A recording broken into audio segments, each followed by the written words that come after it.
What does his text mean? So frustrating. Maybe he's just not that into me. She really likes I've always been bad How at can I flirting. get her attention? I'm ready for I just marriage. want somebody to share my life. Is this relationship relationship anywhere? Modern Love Made Simple. This is Dates and Mates with Damona Hoffman. Hello, lovers. Welcome to another sassy, seductive episode of Dates and Mates. I don't know. Maybe that was false advertising. I don't know if it's going to be seductive, but it is going to be sassy because I have a panel of single ladies in the house who are going to tell you what women want. Last week, we talked to the guys and we found out what's inside the mind of men. So now it's the ladies' turn, and we are broadcasting live here from Sunset Gower Studios in Hollywood, and we're live streaming to Facebook. So if you're not following me at Damona Hoffman, go do it so we can chat during the show, and you can also watch the live stream of what's really happening in the studio. So to kick it off, I want to introduce to you my guest co-host, Evin Rose. She is a dating and love life transformation coach for millennial women. She has this group called Love Life Transformation on Facebook where she empowers women to attract quality life partners and create the fulfilling love life we all deserve. Please give big smooches to Evin Rose. I'm going to do the smooches myself. Producer Leah did it. Oh, yeah, producer Leah here. She's here, and she's looking sassy with very red lipstick. I'm a big fan of red lipstick, so I got mine on today, and hopefully you're wearing yours at home as well. We're going to hit the headlines today. The first topic is, why is it so hard to turn a Tinder date into a relationship? Or is it? Washington Post had something about that just today. We'll dissect that. Plus, we'll tell you what you should wear on your first date to make your best first impression. And then sugar babies. Are they bad for feminism? We'll tell you that in a moment. Then we're going to answer your questions, including, should you tell a date that you're going out with other people? I know we're all doing it in this Tinder world we live in, but should you tell them? And how can you ask your partner for a threesome? Whew, I told you it was going to be seductive and sassy. Producer Leah, let's do the headlines. Dee's dating dish. Evin Rose, why is it so hard to turn a Tinder date into a relationship? According to the Washington Post, that's what's happening for everybody today. And it was written by someone that is in these dating streets, in these trenches, trying to work through moving offline and into a relationship. And so she was like, I think everybody's going through what I'm going through, and so now I'm going to also find some stats and data to basically confirm my position, because that's what we all do, right? And she cited this sociology professor at Stanford University who said that you can filter much more effectively by learning a bit more about your partner before you ever say hello, and to disqualify inappropriate matches for bad behavior. And if you and basically within a few taps you can unmatch with them, right? Okay, so I think we knew that. I'm really glad. I basically should have a Stanford degree, I discovered from this. But then they cited research, like something from Michigan State University, holla to East Lansing, my hometown, where Michigan State University is. But I'm not so much liking this stat that they cited in their research, that couples who meet online are 28% more likely to split up in the first year. Evin Rose, I've been a fan of online dating and dating apps for a long time. I'm a little skeptical of this data, and I feel like couples who meet online are more likely to stay in a long-term relationship. But do you feel like we've hit a tipping point with Tinder, and those who meet on a dating app, maybe that's not the case? I'm with you. I'm skeptical of this data as well. I feel like we know that there are tons of couples out there today, even marriages out there today, that started online. And as far as actual compatibility and long-term relationship potential, it doesn't matter where you're initially connecting, right? We know that. I think what made sense to me from that article is that maybe we go into an online dating scenario with different expectations, that if we have the expectation that it's going to be more difficult for that to turn into something lasting, maybe we end up sabotaging it. Right? Like we hit a bump in the road and we go right back to swiping. Well, I think you get back what you put into it, right? And so what your expectation is, if you're going on Tinder thinking, well, I'm just swiping and I'm not even really putting that much effort forward into the communication, because a lot of times I hear from people, well, I'm on Tinder, but like I just get all of these messages and I'm overwhelmed, and so I'll message a couple times and then nothing happens. But if you like Professor Rosenfeld said, if you really learn a little bit more about your match and you work to build that connection before you move offline, your chances are a lot greater. But I have to say that I think dating apps and dating sites are different, because when I started doing this back in the Middle Ages, and dating sites were all that existed, and you could filter and search up front, it wasn't just based on a mutual match of a picture off of initial attraction to a picture. There was more of a basis for a connection then than there is when you're just seeing a picture and swiping and then trying to generate conversation with very little to go on. Yeah, I think so. That's why I'm a big fan of the apps that have more profile info built in, right? That kind of mix in photos with fun questions to answer or prompts, the ones that show you if you have mutual Facebook friends. I think those can give you a little bit more sense of context, so that we're not taking a couple pictures or one data point we have about someone and then creating this whole story in our minds of who this person is, which is what I see happening all the time. And the article cited, yes, context matters. And they said, I just want to quote this directly: meeting someone at a bar sets different expectations for the seriousness of the relationship compared to meeting someone at work or another social setting. And I'm kind of turned off to the fact that he roped work into the social setting. I do think, yes, if you have mutual friends, you probably have a lot in common, and so you probably have a good foundation and basis for a relationship. But one, it gets super messy if you have friends in common, and two, if you're at work, it's messy, messy, messy. And then you have to work with this person. You may be sabotaging your career at the same time. I don't think it's worth it.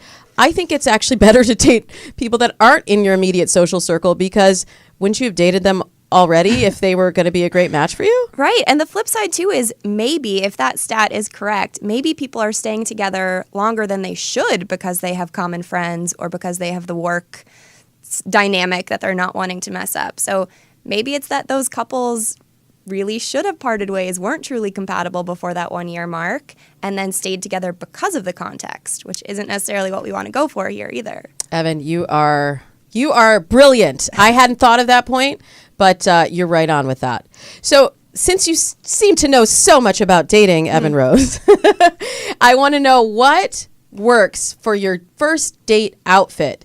There was an article in Mamma Mia that cited this new study on how people's eye tracks. Like, they looked at Facebook profiles and looked at what is really attracting a man versus a woman. And then they gave some really helpful tips on how to dress for the first date. Well, I say helpful tips, but some of them I was like, oh, I hadn't thought of that. Like they said, if you want to dress for your personality, and that's something that I haven't really focused on a lot with my clients in the past, but it's a good idea. If you're confident, they're saying wear bright colors. I say wear bright colors anyway, because you want to be memorable. You're wearing a beautiful pink top in the color of Dates and Mates. I'm going to remember that forever. And, if we were on a first date, it would totally make me say, especially if you're going on all these Tinder dates with all of these different people, it does make you kind of stand out in the memory. And that first impression is so important. They said, if you're creative, go ahead and mix prints and patterns, wear bold artistic jewelry. That could go really wrong. But if it's really authentic to your style, go for it. Now, if you're funny, you should wear oversized clothing or exaggerated proportions, like clown shoes. Is that what they mean?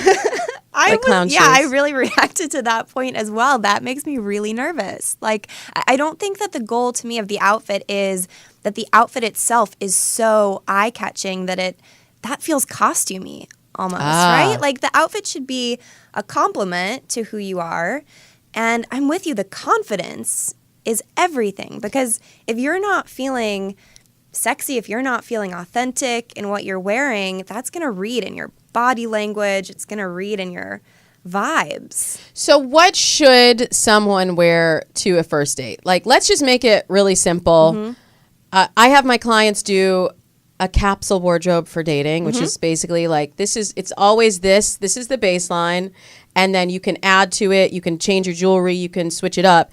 But then you're not freaking out when you're going to the closet before a date and you're like, oh my God, I don't know what to wear. You already know. Yeah. Spot on. What's your capsule wardrobe for dating? Yeah, super simple. A good pair of fitted jeans, right? That we can feel like you can strut into that place and know you're looking your best. A top, this is my big thing for women especially, is if you work in an office or you work in some kind of, place where you feel like you need to be a little bit more conservative or a little bit more professional, to have yourself change it up before you show up on that date so that you're wearing something that feels like date night apparel to you. Because it sends the signal. And whether that's, I don't mean that you need to have like cleavage galore, but having some skin showing, having a color or a silhouette that makes you feel a little more feminine and a little more like, this isn't just an extension of my workday. This isn't an interview. Definitely not. Yeah. And bring that change of clothes. Like, plan it out in advance. I say, like, have your superwoman change. Yeah. So you go to the bathroom at work and then you come out and they're like, I don't even recognize her anymore. Because you want to change the energy up. That's great advice. And moving on, there's some gals that I'm not sure need our advice on what to wear on a date, but they are doing pretty well financially through dating. Sugar babies. The question is, are sugar babies bad for feminism? Oh boy. Well, I don't even know where to begin on that. So, like, there's sites that help. Let me back up and explain what sugar babies are to those of you at home that are like, what is she even talking about? So sugar babies are basically women that they're basically escorts, okay? So it's like young women that are letting men take them out, give them money, pay for their, say, college loans. This is a big thing. Not necessarily sleeping with them, but just giving them companionship, giving them time in exchange for something they need. Okay? So this is a cottage industry here. Seeking Arrangement, which is a website that helps sugar babies meet their sugar daddies, now has 3 million users worldwide, and it's still growing. They've had a 33% increase in sugar daddy membership and a 54% increase in sugar babies since 2015. So a lot of girls are catching on like, oh, I got these bills to pay. I could hang out with that guy and I can get a few $1,000s. That doesn't sound so bad. The average sugar daddy is 38 and makes $250,000 a year. Not too shabby. And the average sugar baby is 25 and makes $2,800 a month just hanging out with dudes. So here's the question, because I mean, this isn't like prostitution. This is just an exchange. We already were doing this before in dating. Like, you exchange your time and then the guy pays for the date. Although now so many guys aren't paying for the date. We'll be talking to the single gal panel about that a little bit later in the show. Do you think this is something that is empowering women, Evin? Or do you think it's something that's ultimately hurting these women or hurting the reputation of women overall, that they're allowing their time to be bought? I think it completely depends on the scenario and why the woman is making the choice to be in this dynamic, right? So I think it absolutely can be empowering. We were reading in the articles this week, and I've actually been listening to some podcasts where they'd interviewed sugar babies because I think it's fascinating.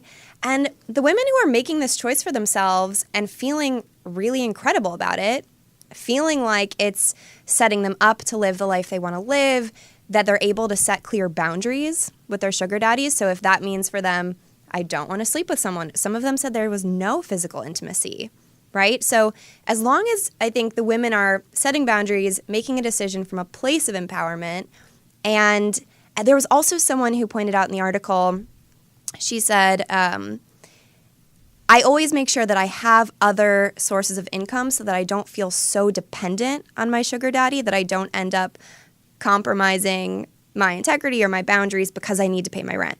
So I think that's also a really important piece of it. And if the women are coming from that place of feeling like they're doing this out of necessity or obligation, and then there's the power dynamic where they feel like they can't set their own boundaries, that to me is the big concern, right, for feminism. Yes. And I'm also concerned about the value that they're placing on their looks, and how that is the thing that is allowing them to pay their bills. I know a lot of them are in school as well, but I just would really, really love to empower women to make money off their mind and about, and from other sources than trading guys for time. And a lot of these guys are married and they're creeping on their wives with seeking arrangement. And that also makes me feel kind of icky. Yeah. But, hey, to each his own or her own. So if it works for you, and like you said, if the boundaries are clear for both and the expectations are clear for both, who am I to knock it? When we come back, we are going to sit down with special guests Rebecca and Nelly to get you the answer to the question, what do women really want? And I also want to give a big thank you to all of the subscribers who joined me on our first monthly call yesterday. We talked about how to get out of a dating rut. And we had a great group of men and women who joined me for this intimate conversation. So if you want to get in on the next call, all you have to do is join my community of love at datesandmates.com. You can pick your free e-course, the Texting 10 Commandments, or the Relationship Bootcamp course, and you'll be in for the next call. Datesandmates.com. That's it. You just scroll to the bottom of the page, pick your course, and we'll be talking very soon. And now this. Are you in the know about FabFitFun? It's a seasonal box with curated selection of fitness, beauty, fashion, and lifestyle products that are just for you. And every quarter you'll get $200 worth of full-size items, not those dinky little sample things. Real full-size items for only $49, $49.99.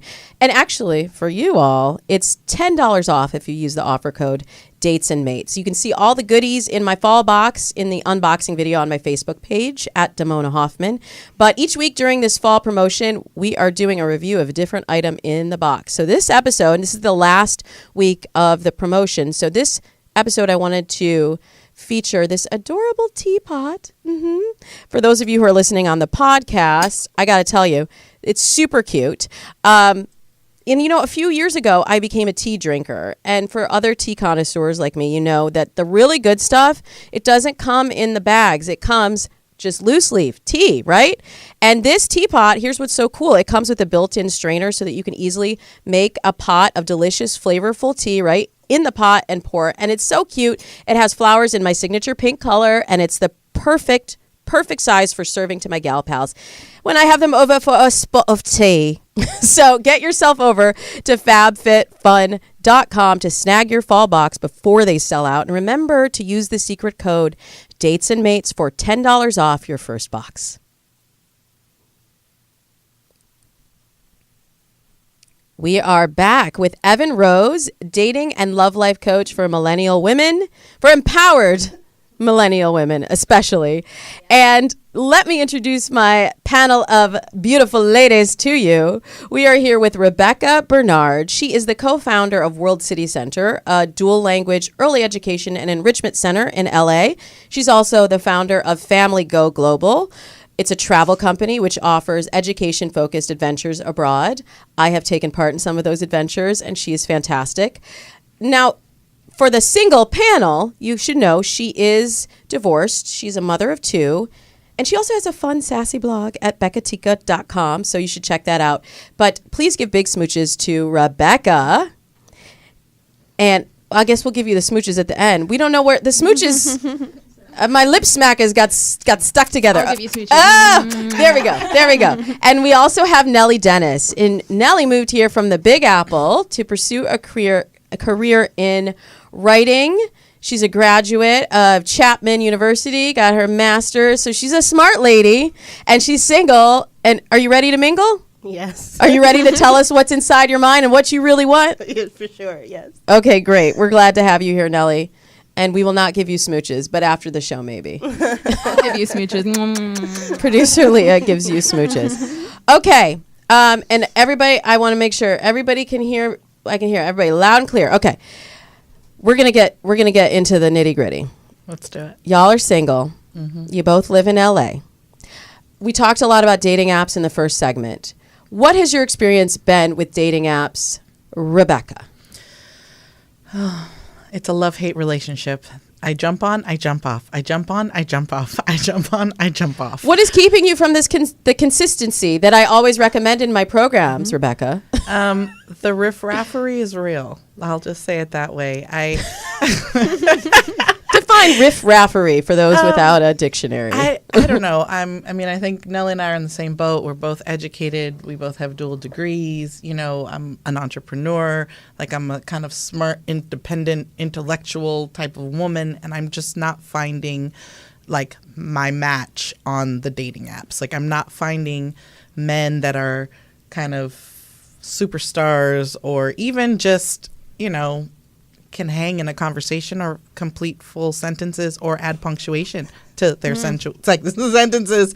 And that, to me, you know, I've tried to like put it aside and be like, you know what, don't be so judgmental, like just be open, like let's see what happens. But like from the messaging component all the way through to even casual dates that I've had for coffee, it's just like, give me something more. There's got to be something more. Are you seeing the same thing, Nelly? Are you seeing the riffraffery? Yes, the exact same thing. The exact same thing. And you guys difficult. are like, you're like a millennial. You're like 28. Okay. Yeah. So you're in slightly different dating demographics. I'm not. Don't worry, girl. I'm not going to call of you. another age. But also Rebecca is dating with kids. You are. I mean, she's not like dating. She's not like bringing her kids to the date. No. Yeah. But she has children, so Yeah. she's thinking about that with dating. We'll get to that in a minute. But you're never married. Yeah, never married. No kids. Yeah. So you're like you're fresh. Yeah. Why are you getting the riffraff? I feel like, especially at my age, a lot of guys just want a hookup. You know, I've been on dating apps and just encountered a lot of guys who want casual dating, or, you know, some of them you match with them and you're like, oh, this guy looks really great. And then he sends you that like inappropriate first message and you're already turned off. By inappropriate first message, is there something like about, I don't know, 5 to 7 inches in it that's like flesh colored? Yeah, I think Try to keep it clean on. yeah, Dates when and I Mates was talking code. when I was on Tinder. Is that the right size? I don't know what average. 4, 2, So generous. I mean, when 10 inches. No, because then you would be going on that date, right? Yeah, I think the one that comes to mind is that I was on Tinder and I found the profile of this really great guy. He was a photographer. He liked film, and I was like, this is the perfect match for me. So we matched, and I got all excited, and he messaged me and wanted to do a oral function on me, and that was his first message. Dang. Just like, not even a hello, just like, hey, I want to do this to you. And I was like, ugh. So where are the good guys hiding? You must have had some decent dates, Rebecca, in the last few years. Has there been an arena that has been successful for you in meeting the kind of men that you were looking for? I mean, I think being in real life circumstances and situations that are kind of in the vein of the things that I'm interested in has been helpful. Being at, kind of like fundraiser dinners or people that are passionate about things that are similar to what I'm passionate about. Like, I've found like-minded individuals in those kind of forums. I also, in my work, don't really have a lot of single men floating around. I mostly service like married people. Married people who know single people. right? Yeah, but and I've made a lot of ass, and I like all my friends know. But it's the thing I get too from my friends. I've made ass of like, hey, keep me in mind if you have like, does your husband work with a really cool guy at work? Like, it doesn't even have to be his best friend. Like, it can just be that cool guy that's in the office next door.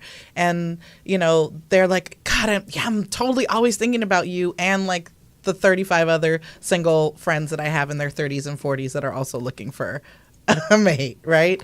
So that I've heard that a lot, that I'm not alone in that demographic. Like, there are a lot of accomplished, intelligent women that are, outside of their dating prime per se, like in the pish posh. Okay, I'll just say like like a lot of folks are married, Sure. happily or unhappily, and I've gotten a lot of propositions for unhappily married relationships, which I'm not interested in. Like, Yeah. I want somebody single and available. And then I've also heard from a lot of friends that like, yeah, they keep me in mind, but there are a lot of people looking, and especially in Los Angeles. It's kind of like, I feel like the woman pool is like way high, and the man pool is like, I don't know. Have you tried seekingarrangement.com? No, I'm kidding. But I think, okay, I just want to acknowledge a reality that past, say, 35, just around 35, the eligible pool of bachelors of the same age in the same situation does diminish. Now, they do come back on the market again, so maybe we can snag you a very sexy older gentleman. And I've had that too, where I'm like, Or oh, too I know old. your ex-wife. I don't think I want to date you. Oh, because you know too much? A lot, right? Oh. I've had several people's ex-husbands match with me, and I'm like, Oh, on dating apps. yeah, I don't want to match with you. What do you do when you see I'm sure you've seen people that Nelly, on dating apps. What do you do when you see somebody that you're like, oh, I dated them, or they dated my friend? Do you right swipe to be nice and then chat, or you just pretend, or just turn your head and left. pretend? I don't want to get into that. Mostly because there's always potential for drama, and I don't want to burn bridges, or I've seen friends get into that situation, and I was like, nope, I don't want to get involved in somebody's ex, or if it's somebody I know, it makes it even more.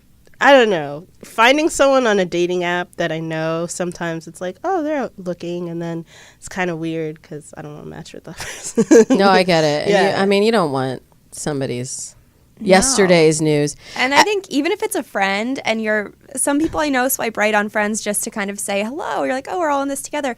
But you never know how that person's going to interpret your right swipe. Mm-hmm. And then what if they're kind of excited and they're like, oh, I never knew. I always had a crush on you. Right, and then you're like, oh, I just wanted to say hi and good luck out there. It's awkward.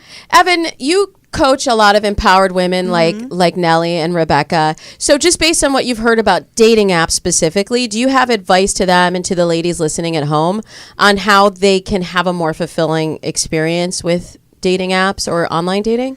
Yeah, I think there are a couple things. One is looking at, of course, how you're showing up on the apps and making sure that you are putting out a profile that feels really authentic and empowered, and that you're not shying away from your accomplishments and what you're looking for. I think some of us try to almost dumb it down to appeal to the masses. Yeah. To be something for everyone, and then we end up matching with all the riffraff who's really not looking for us, right? So that's one thing. And then I'd also say getting really clear on who you're looking for, and kind of going into online dating with the expectation of, okay, most people I match with aren't going to be my person. Most people, and that's okay, right? Like, only takes one. It only takes one. Even if you were out at a party, think about it. There's probably only a couple of people maybe who catch your eye, and then of those people, maybe one of them is single. And so just being okay with the fact that, like you were saying, Damona, we have to be consistent. We can't get deterred after a week or two of, you got to stick with it. Bad you gotta swiping. Go through it. Yeah, because they're out there. I do also want to give some insight to the guys listening on what really would make an impression on ladies like these, because I think it's really interesting having a group of women and a group of men that are basically saying the same thing. Like, there's no quality matches out here, and why, it's just hookups, but they're looking for the same thing. So, Nelly, let's paint a picture of your ideal guy, and like, what are some of the things that a guy can do to really catch your attention and make you realize that he's something different?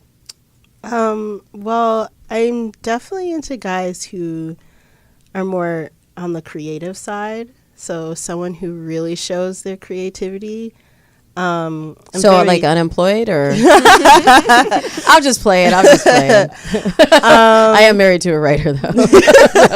I've been through it. I would say like the last guy I dated was a musician. So, no, don't do that. Look, we're having a very helpful coaching session right now. Bursting so just bubbles left. Yeah, musician. No. What else? Somebody with a sense of style. I like a guy who can put time and effort into his appearance, because that's what I do. So I kind of would like my partner to do the same. And definitely intelligence too. I would like somebody who knows more about a certain subject than me. I think somebody who's an expert or knows a lot about something is really attractive, at least to me. Those are kind of the things that I want to see in a guy. So if we're, say, in the sea of Tinder, or you're out at like a screening or an art gallery opening or something like that, if a man wanted to talk to you, what's something that would get your attention? Like, should he come up and hit you with the lines? Or is it you would need someone to introduce you? Like, what's happening right now? You're 28. What are the kids doing today? Does he have to go on an app to match with you and see that you're within 2 feet of each other, and then he can message you or get your IG, and then you can message through the app, and then you can go outside and have a date in 2 weeks, or never, or just chat forever? Mm-hmm.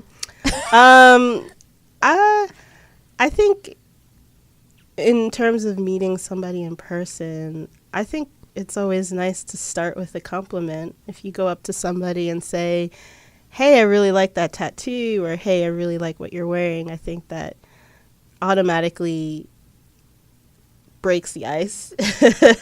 And then it's easy to go from there, at least for me. I almost came up and talked to you in Starbucks, not even knowing that you were the person who was going to be on the show. Like, I saw she had this hat, she had her style together, and I was going to be like, "Ooh, queen, look at you!" But then I got shy, and I was like, "She doesn't even know me. I can't just walk up and talk to her." And now I wish I had, because then when you walked in, I was like, "Oh, it's you from Starbucks." Yeah.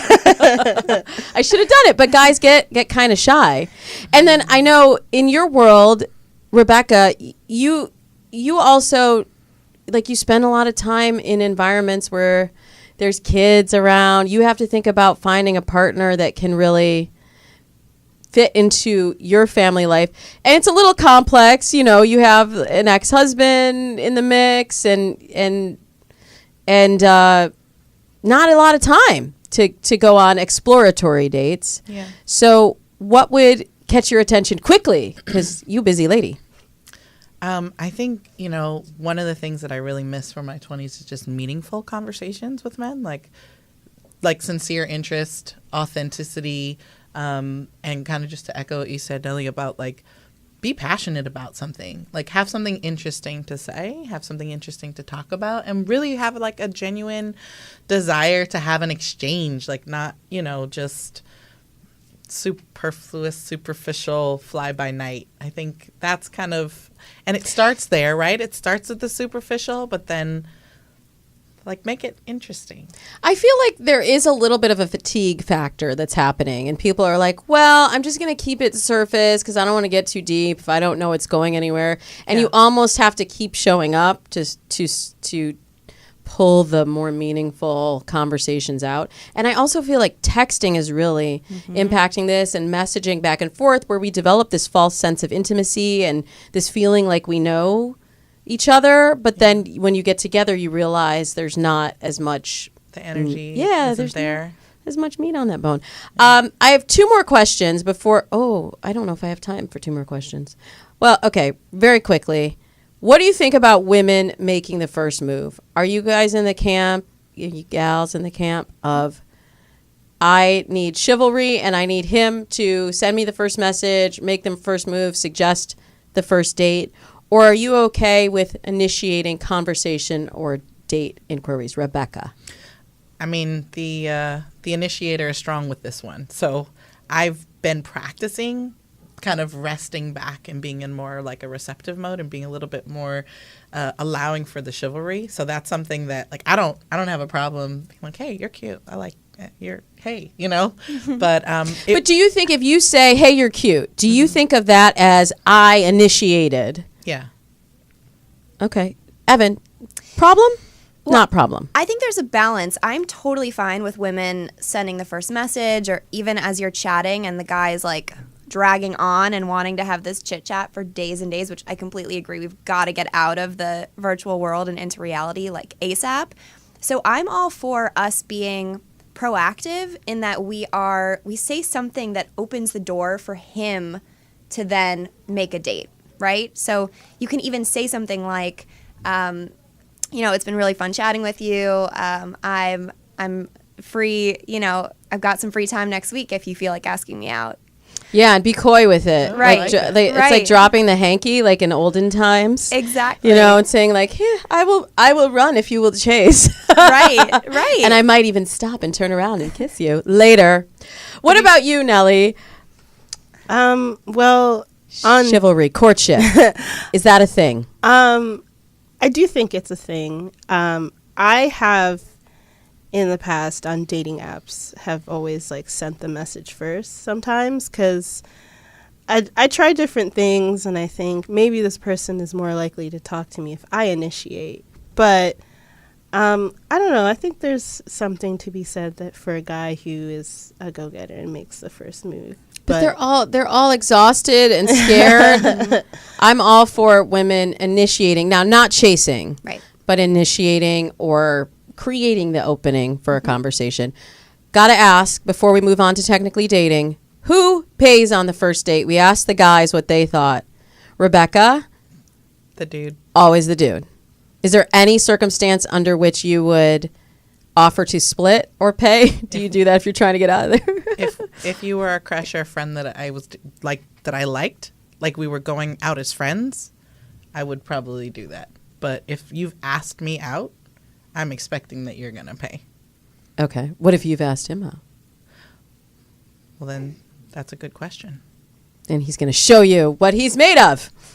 I don't mind going Dutch. It's just I feel like the first date is kind of a good indicator, too, of what he's willing to invest or what he's willing to commit in it. And I think in this world of like hookup land, I think most people want to circumvent any investment. Like they won't even buy coffee. They just want to go like straight to bed, which is very shocking. Yeah, to me with my old lady values. I'm actually with you on this, but I have had a client that was saying to me how like she had this coffee date and she showed up and the guy like not only had he already gotten his coffee, but he was like, I got my coffee, so you can go ahead and get yours and I'll just hold the table. And I was like, oh, just N-O. Yeah. Anything that happened after that point, because that's just not human courtesy, but that aside, chivalry. That aside, he's not showing that he really wants to invest in the relationship.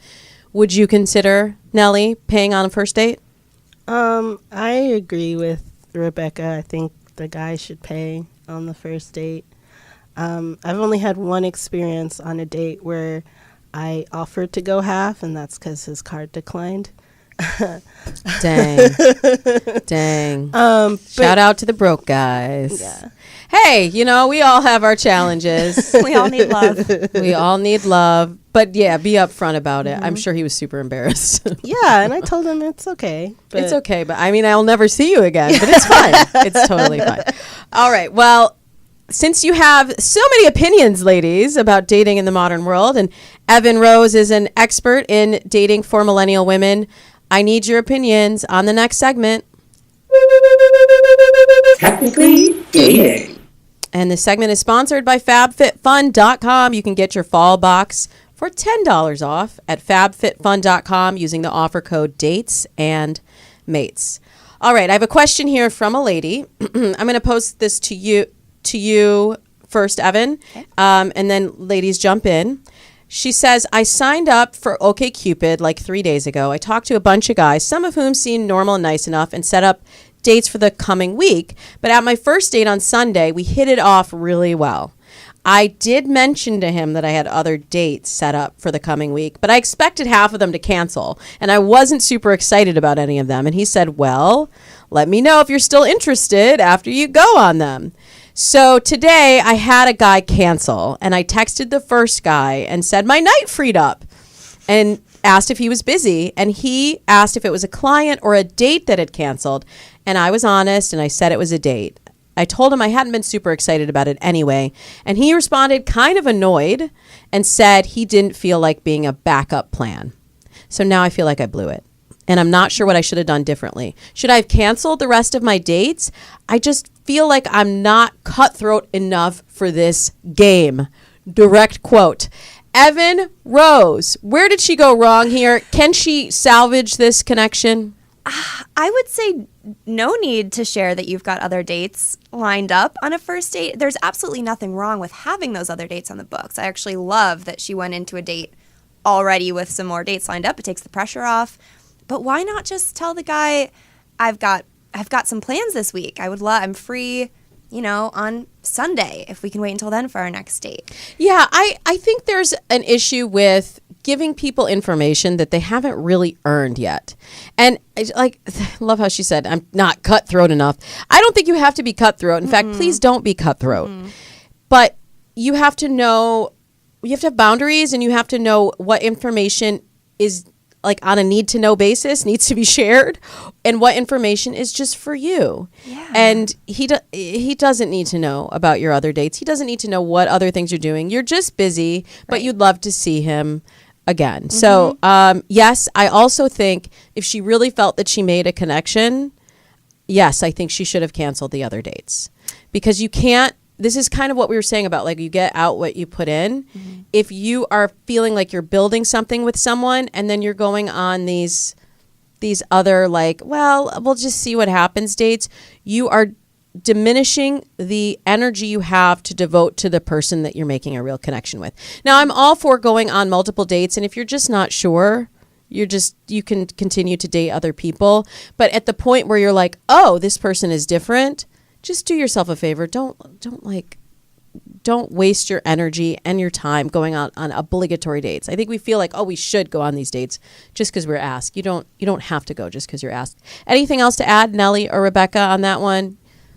Ron. Yeah. I just to chime in too. You asked if she can salvage this, and I think if she's really wanting to see this person again, she could absolutely reach out again and say, I'd still just be honest and a little vulnerable and say, I'd still really love to see you again. I've got, maybe give him a few different options of times that he's free or she's free, and see if he leans in and takes the bait. If not, it's okay. Yeah. And I think authenticity and honesty can go a long way. If you just say, you know what, I really feel like I messed up. Right. I feel like I messed up because I do feel like I had a connection with you. And I don't even know why I even bothered to go on these other dates. I do want to see you again. And then if he's like, screw you, lady, then he wasn't the guy anyway. Exactly. Okay. One more question. This is kind of juicy. How do I ask my partner for a threesome? Oh, boy. Ooh, Nelly, what do you think? She's giggling. She's turned red.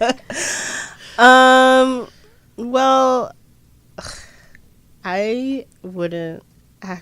That's not your bag. I don't know. I mean, I guess it's just bring it up and say, like, hey, I'm thinking about trying something new. Like, what do you think about this? And of course, you guys would have to agree on the third person. Like, what are they comfortable with? What are you comfortable with? And also, probably don't include friends or people you know. Yeah, exactly. Go on seekingarrangement.com. Okay, I have one more question from a man. He says, I haven't asked many people out, so I'm still very new to it. Anytime I'm about to, I get so anxious that I'm barely capable of functioning for days, and I imagine one bad thing happening, snowballing into some sort of catastrophe. I have no idea of what those subsequent bad things would be, and rationally I know this won't happen, but I can't get past the fear, so I make up excuses and reasons to not go through with it to feel better.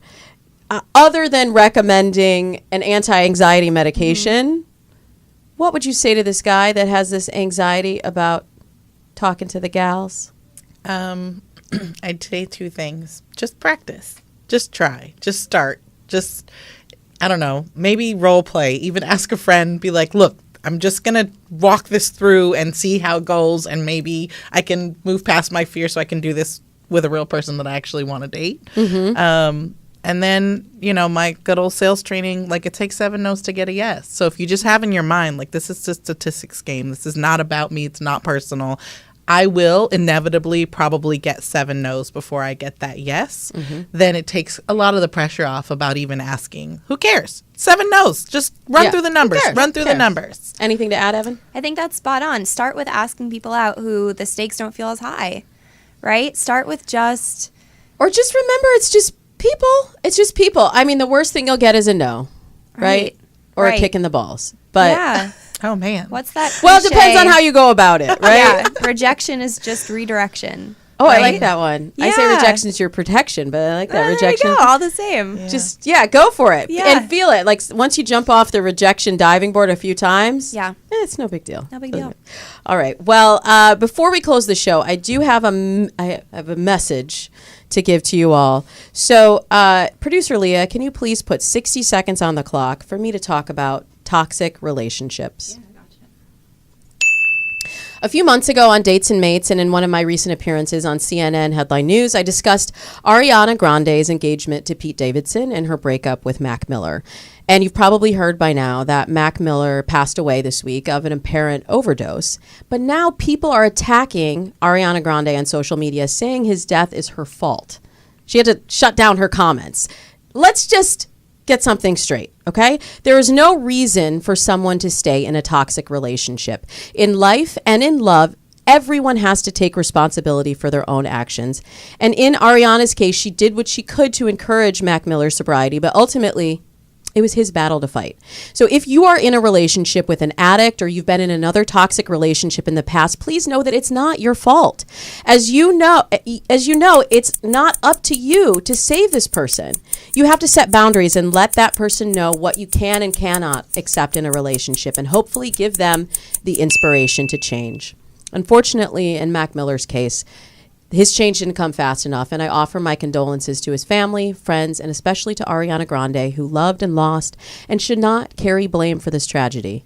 If you or someone you know is struggling with addiction, you cannot solve this problem alone. So please use some of the resources available to you to get help, and don't be afraid to make the call. And let's all be kind to each other today.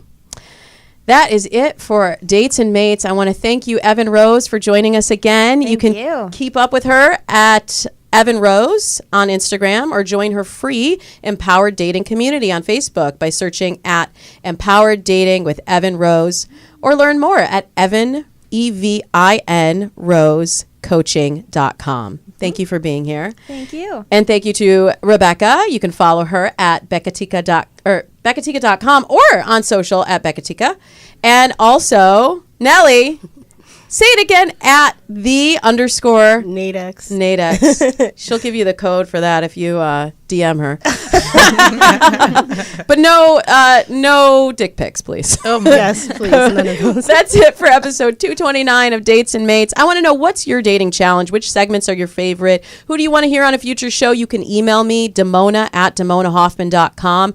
And I also want to thank our listeners, Damon and Chanel, for writing to tell me how much you loved the last episode of the Man Panel. That was on fire. So I'm so glad it was helpful to you, and we'll be sure to do it again. Thank you for the feedback. And if you haven't told iTunes yet how much you love the episodes, go ahead and do that. Leave us a review. That will help Dates and Mates become the #1 dating podcast so we can keep running for another 6 years. Follow me on IG, Twitter, and Facebook at Damona Hoffman. I'll see you next week, where my guest will be my yoga teacher, Rebecca Beninati, who will talk about how National Yoga Month can impact your love life. Until then, Happy dating.